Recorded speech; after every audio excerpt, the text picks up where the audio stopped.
घरफोडी आणि चोरीचे गुन्हे दाखल होते. त्याचा समांतर तपास गुन्हे शाखा घटक 3चे पोलीस निरीक्षक अजित शिंदे आणि त्यांची टीम करत होती.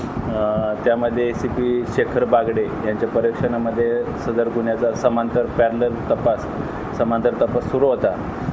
त्यामध्ये एकूण 40 गुन्हे उघडकीस आलेले आहेत. 40 गुन्ह्यामध्ये अद्यापर्यंत 4 आरोपींना अटक करण्यात आलेली आहे. त्यांच्याकडून एकूण जवळपास 39 लाखाचा मुद्देमाल, ज्यामध्ये सोना चांदीचे दागिने, रोख रक्कम आणि वाहने असा मुद्देमाल जप्त करण्यात आलेला आहे.